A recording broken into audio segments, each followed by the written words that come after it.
Hi Year 10, welcome to our online assembly. I want to start off by congratulating you on the work you've done so far. I've spoken to lots of teachers, got lots of feedback about Year 10, and the vast majority of people have told me that the quality of work coming back from Year 10 is really high, and most of you are getting the work done on the right day and getting it returned to the teacher. I want to say well done to everybody that's putting in that effort and getting that work returned. Just watch a quick video and remind ourselves of why we're here. Well, in all parts of the UK, schools are closed to all pupils except for vulnerable children and those whose parents are key workers.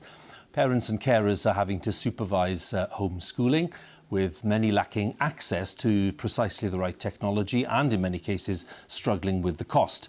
Our education editor, Bramwyn Jeffries, has been talking to teachers, parents and pupils at a school in Stoke-on-Trent. Empty classrooms again. Most children back at home.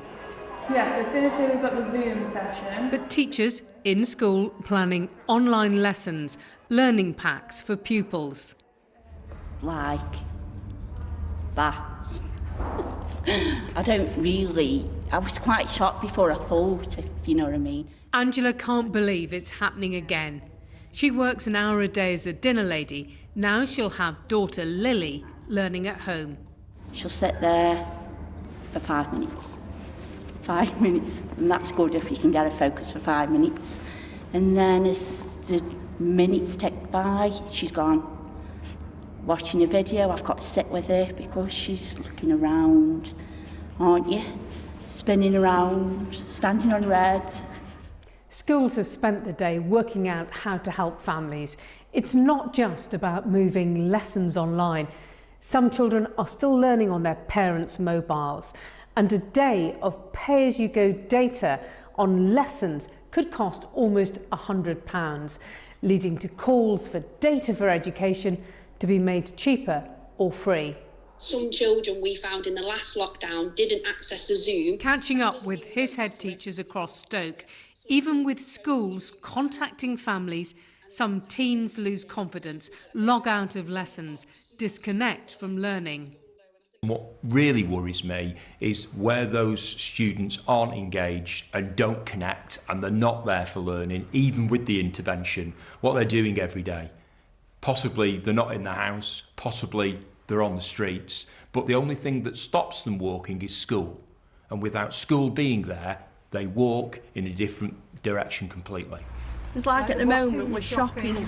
But many parents like Vicky are determined to do their best. With 4 daughters, that's tough. In lockdown, she'll have to help the youngest most, keeping going, worrying about what they're missing. They should be with a teacher who is able to have their attention to teach them properly. As a mum, you can't do that properly because you're not qualified as one. Well, obviously, you do your best, you do what you can. But I think that's all it is with me, how it's going to affect their grades and then mentally. More than 500,000 devices have reached pupils. The government is aiming to double that, with more on the way to help those not in class but at home. Bramwyn Jeffries, BBC News. Let's stay with schools because the BBC has announced its biggest ever selection of educational programmes for children who are staying at home during lockdown. From next Monday, there'll be at least 5 hours of programming on CBBC and BBC Two for both primary and secondary school children. And as schools are indeed closed to most pupils, ministers confirmed that this year's GCSEs and A-levels in England are being cancelled. Scotland and Wales have already announced the cancellation of major schools' exams. Some vocational exams in England, including BTECs, are still going ahead, though there is growing pressure to cancel them as well. Our education correspondent Elaine Dunkley has been talking to some of those who are due to sit exams during the summer. A daunting walk into the exam room, and for millions of students, there has been confusion over whether they'll take place. It's just a bit nerve-wracking because I've not sat here since my mocks, so it just brings back all the memories of exams. Millie's Level 2 BTEC exam in Sports Studies is still due to go ahead next week, but her GCSE exams have been cancelled. Me, for one, I'm really stressed about exams because we've missed so much, and it's just really hard to motivate myself to get up in the morning because we've not been in a straight routine for ages, and it's been remote learning, and our disruption to learning has been getting worse, seeing as more people are getting COVID, and it's just been really hard. We've covered not even half of the A-level spec. Max Bamford is doing A-levels. He's been revising for mocks, which were due to take place in 2 weeks, but have now been cancelled. So I think the issue is there's people out there who've not done as well in assessments within school and college as they probably would have liked, who were relying on exams and mocks later on in the year to be able to get the grades that they needed. But then there's also students that have done really well in those that want teacher-assessed grades. So whether you do some form of assessment or you do teacher-assessed grades, there's always going to be sort of half of the students that aren't going to be happy with it. I found it really hard. I only had a couple of weeks of online lessons. Astrid Finley understands the pressures and anxieties. She did her A-levels last year when a controversial mathematical model was used to determine grades, but was eventually scrapped and replaced with teacher assessments.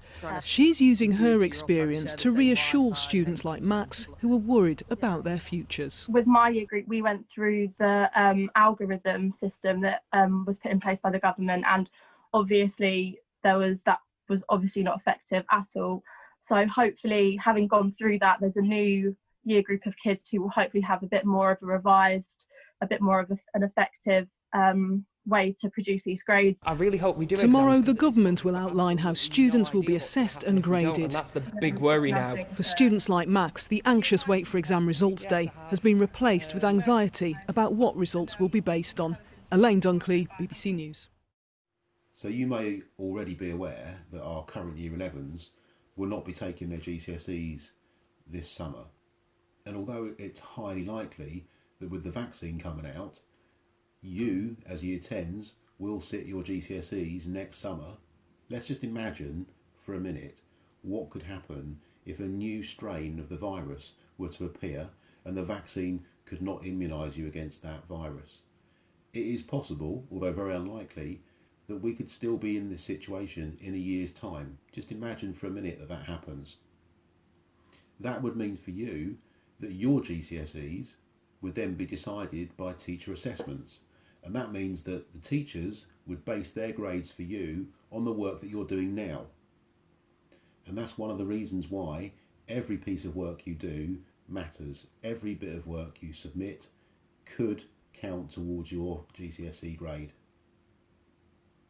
Let's suppose the vaccine comes out and the lockdown ends and everything goes back to normal. That's highly likely to happen. Even if that does happen, once we return to normal teaching, your teachers will not have time to go back and reteach you all the content that you're being asked to learn remotely from home. So it really is up to you to make sure you don't have gaps in your learning. Okay, let's move on. So the last thing I want to talk to you about is credits. And you can see on the screen now, I've got the league table for credits. This is for the whole term from September up until Christmas. As a year group, we have got nearly 9,000 credits. So we've done really, really well. That is a fantastic total. But I particularly want to congratulate Alex Kemp, who has more credits than anybody else in Year 10 with 177. So Alex, well done to you. I also want to congratulate Sophie Loughran, who has the highest credit total for girls in Year 10. Well done, Sophie. She's got 132 credits. So well done to both of you. I want you to try and really push to get some more credits. Okay, so when you're submitting work, ask your teacher for a credit. Teachers should be giving you credits for each piece of work you submit. So really, everyone in the year group should be able to get 5 credits per day. Let's have a challenge. Let's see if we can all get at least 2 or 3 credits per day, if not 5. Let's really up that total, and let's see if Alex and Sophie are still top of the leaderboard next time we look at the credits. Year 10, that's all for this assembly. Thank you very much for listening. Keep up the good work. I know that working from home is incredibly difficult and you're doing a great job and you're really putting in loads and loads of effort. Keep that going and I will see you soon. Take care.